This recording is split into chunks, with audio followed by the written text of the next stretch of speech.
teacher filled with bias and racism, a classroom buzzing with tension. But soon, a surprising turn of events will reveal years of hidden prejudice. Get ready for a story that makes you question what really happens behind the doors of a classroom. The bell rang, signaling another day at Westfield High. Miss Turner, the English teacher, stood at the front of the room, her strict gaze moving over the students as they took their seats. The atmosphere felt tense, an uneasy feeling that was familiar in her class. Just as the last few students rushed in, a new face appeared at the door.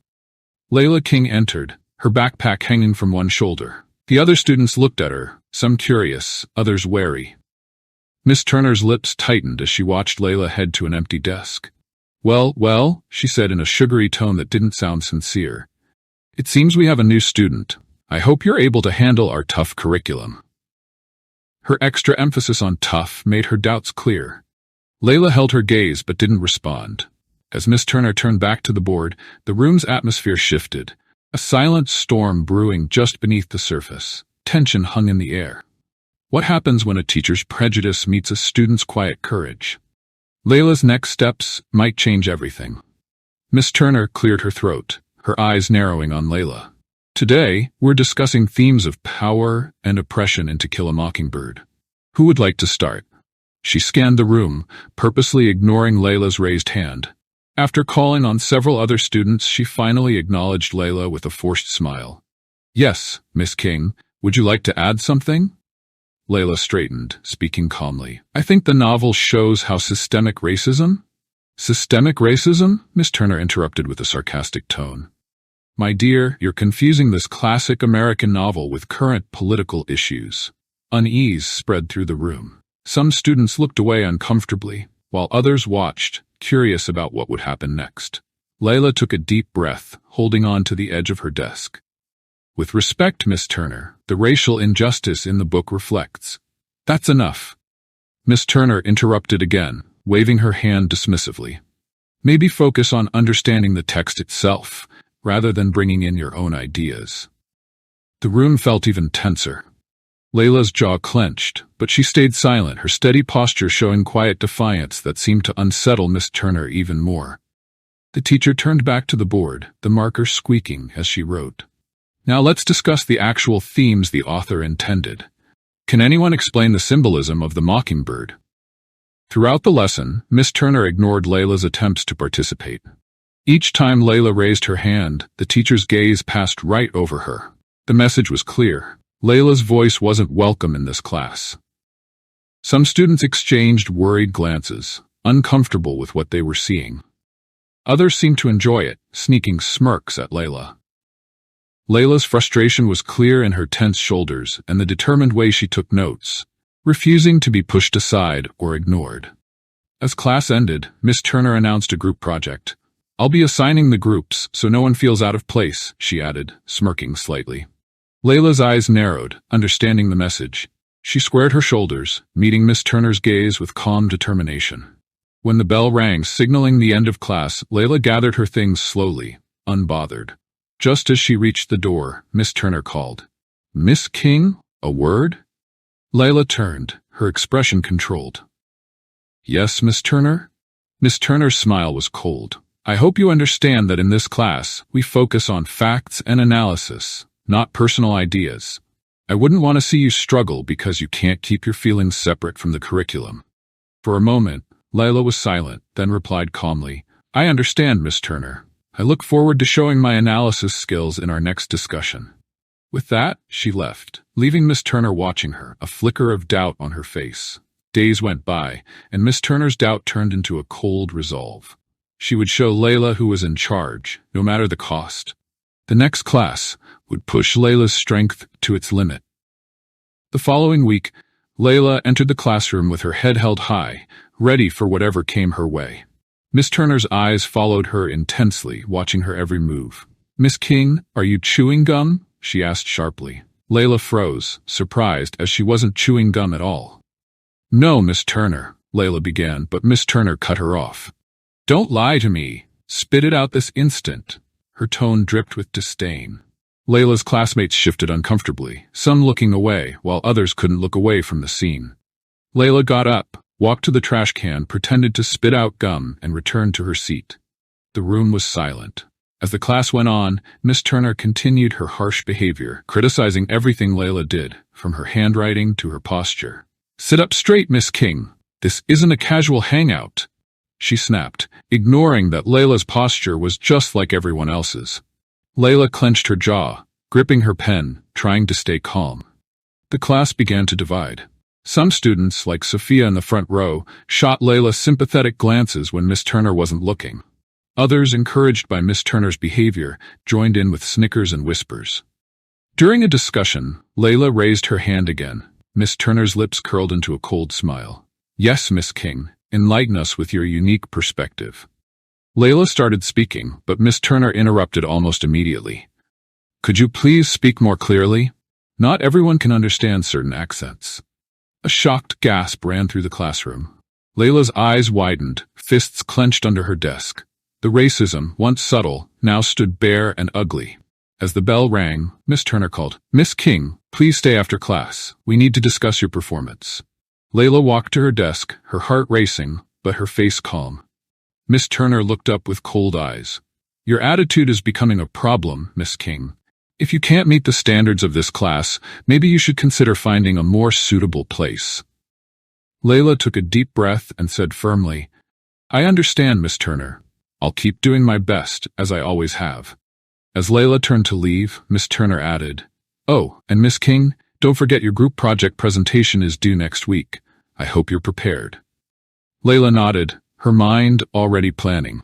She knew Miss Turner would use the presentation as a chance to humiliate her, but Layla was determined not to let that happen. When the day of the presentation arrived, Layla was ready. She had prepared a well-researched analysis of To Kill a Mockingbird, focusing on themes of racial injustice and moral courage. As she presented, Miss Turner watched closely, her pen tapping on her grading sheet, waiting for an opportunity to criticize. Halfway through, she interrupted with a mocking question, challenging Layla's focus on racial themes. Layla stayed calm. "I believe these themes are essential to understanding the book." Miss Turner smirked. "Maybe if you could appreciate the broader literary merits, you wouldn't be so focused on personal bias." A shocked murmur ran through the room.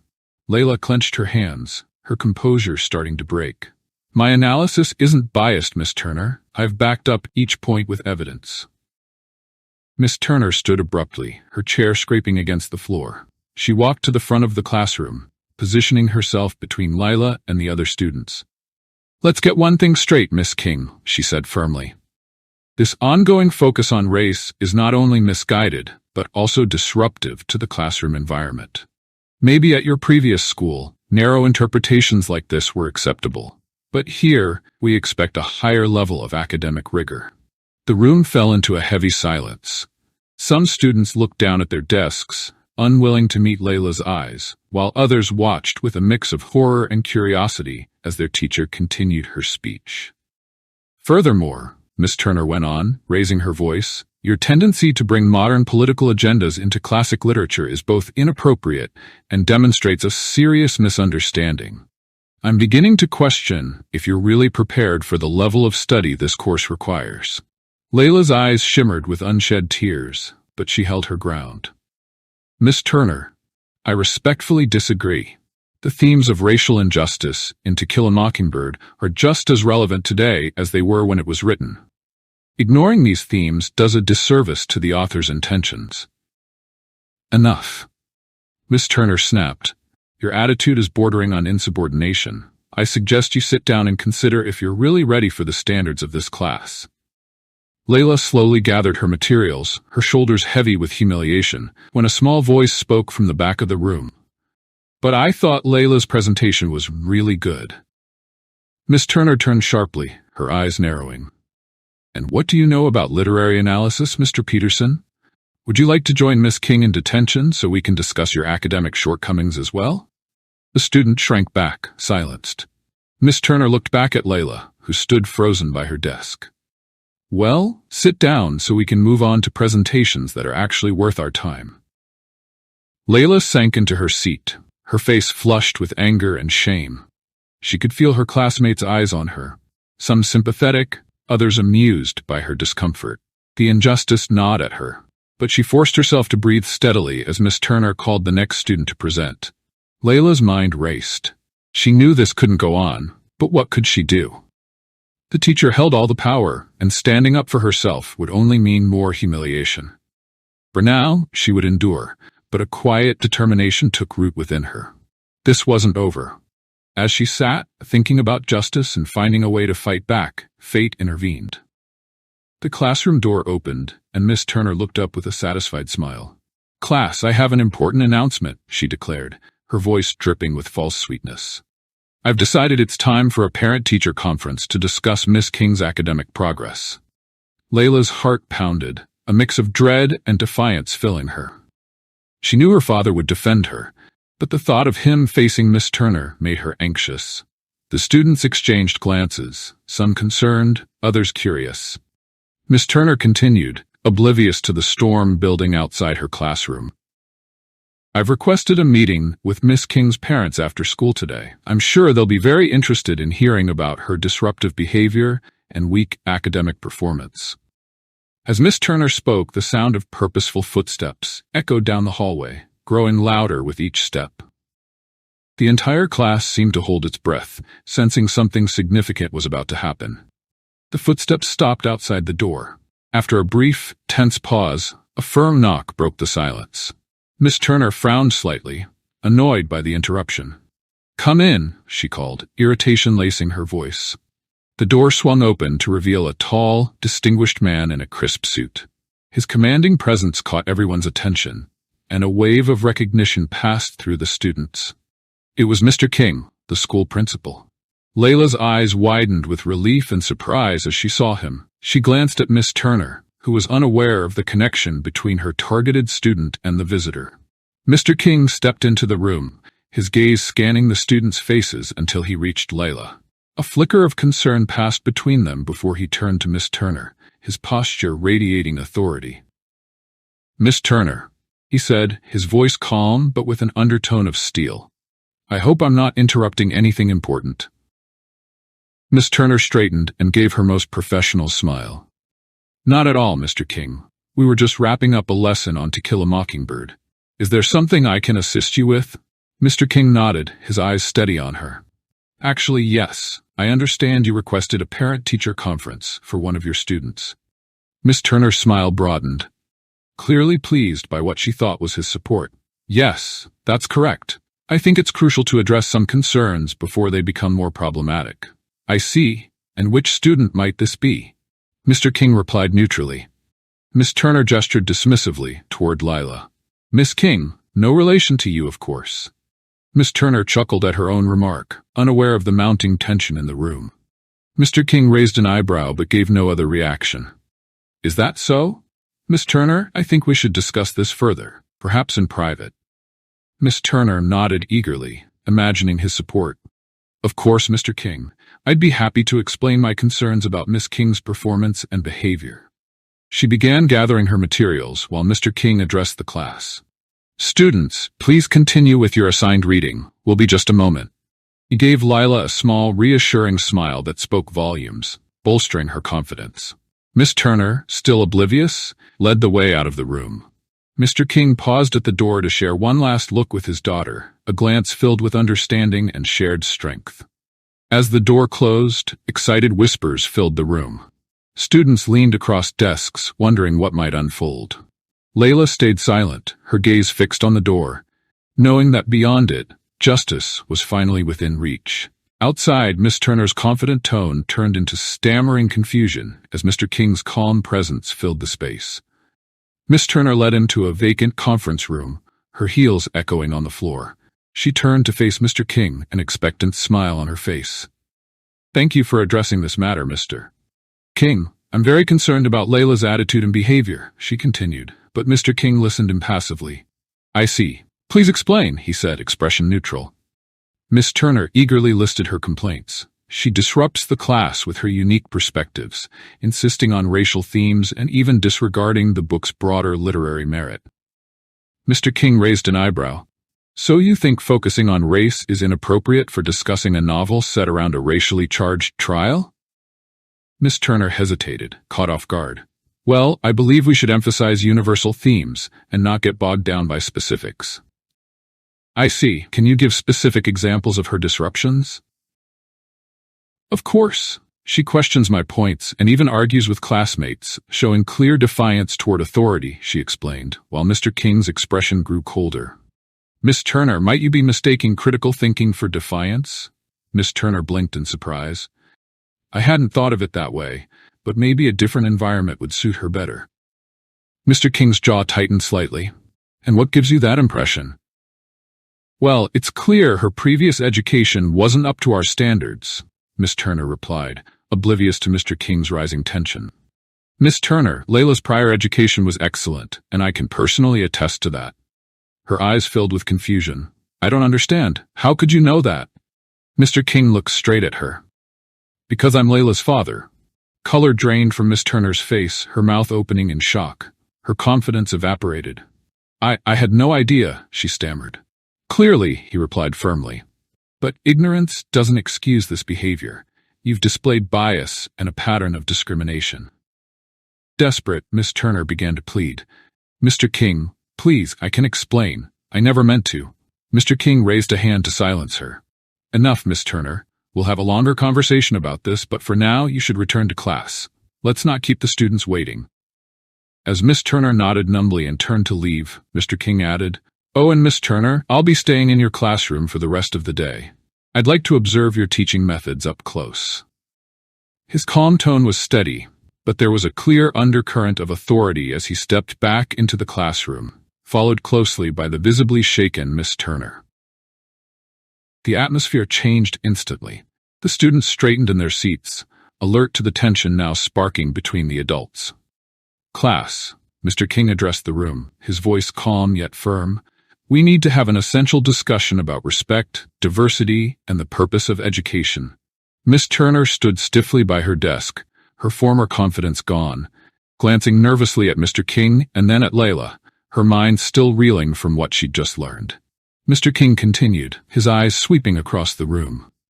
It's come to my attention that there have been troubling incidents in this class, incidents that go against everything this school represents. A collective intake of breath swept through the students. Some glanced at Layla, piecing together recent events. Miss Turner, would you like to explain to the class why you've repeatedly chosen to undermine one of your students? The teacher opened her mouth, but faltered. Mr. King, I never intended. Never intended what? Mr. King's voice rose slightly, the controlled facade slipping. To make assumptions based on a student's background? To disregard valid interpretations because they don't fit your perspective? The students watched, stunned, as Mr. King laid bare the injustices they'd witnessed in silence for weeks. Let me be clear, Mr. King said, locking his gaze on Miss Turner. Your treatment of Layla, and potentially other students, is not just unprofessional, it's damaging. You've fostered an environment where students feel unsafe sharing their thoughts. Miss Turner tried to interject, voice trembling. Mr. King, please, if I could just explain. Explain what, exactly? Mr. King cut her off, voice growing steely. Explain how you dismissed Layla's analysis of To Kill a Mockingbird because she focused on its racial themes, or perhaps explain your comment about her prior education being inadequate because she doesn't fit your assumptions. Miss Turner turned pale, looking around at the disappointed faces of her students. Mr. King addressed the class again. Education isn't about silencing voices that challenge ours. It's about growth, engagement, and learning from a variety of perspectives. He paused, letting his words sink in. What you've seen here is not education. It's discrimination, and it ends today. The room grew tense as some students squirmed in their seats, while others nodded in agreement. Layla sat quietly, her eyes glistening with relief. Mr. King looked back at Miss Turner, who seemed to shrink under his scrutiny. Your actions indicate a pattern of discrimination that extends beyond Layla.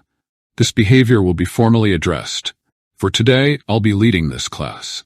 Miss Turner hurriedly gathered her belongings, her movements jerky. She looked around the classroom one last time before slipping out the door, leaving an echoing silence. Mr. King took a steadying breath, regaining composure before addressing the students again. I'm sorry you had to see this, but it's vital that you understand. Prejudice has no place here. This school, like our society, should be a space of respect and openness. His stance relaxed as he looked out over the students, some still in shock, others relieved. Several cast apologetic glances at Layla, burdened by their own silence. Clearing his throat, Mr. King regained the room's attention. Today was intense, I know. A counselor will be available to help process this experience. Class is dismissed early. Use this time to reflect on what you've seen and how we can build a more inclusive school community. As the students began to file out, several paused to offer Layla words of support. Sophia, usually quiet in the front row, approached Layla hesitantly. "I'm sorry I never spoke up," she whispered, looking down. Layla offered her a small, understanding smile. "Thank you, Sophia. Speaking up is tough, but it's how we make things better." Outside, word quickly spread. Small groups of students discussed the events in hushed voices. When Layla finally walked out, flanked by her father, a ripple of applause began, spreading through the hallway.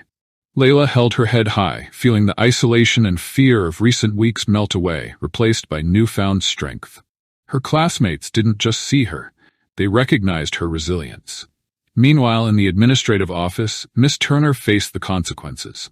The school board convened for an emergency meeting, and by day's end, Miss Turner was escorted out with her belongings, her career effectively over. The next morning, as Layla walked into school, she noticed a distinct shift. Students who once avoided her offered friendly smiles. Conversations about diversity and inclusivity began buzzing in hallways. Layla's English classroom, now led by a substitute, held an air of openness and mutual respect. During lunch, Layla found herself surrounded by classmates eager to discuss how to make the school more inclusive. Leaving school with her father, they passed Miss Turner's now empty parking spot. Mr. King gave Layla's shoulder a gentle squeeze. "Layla," he said, "what happened here isn't just about one teacher, it's about standing up for change, even when it's hard." Layla nodded thoughtfully. "I hope it makes a difference. There are so many others who face this every day." The events at Westfield High revealed prejudice in an educational setting, but Layla's courage sparked a transformation. The school community united, instituting diversity initiatives, open dialogues, and workshops to examine blind spots and biases.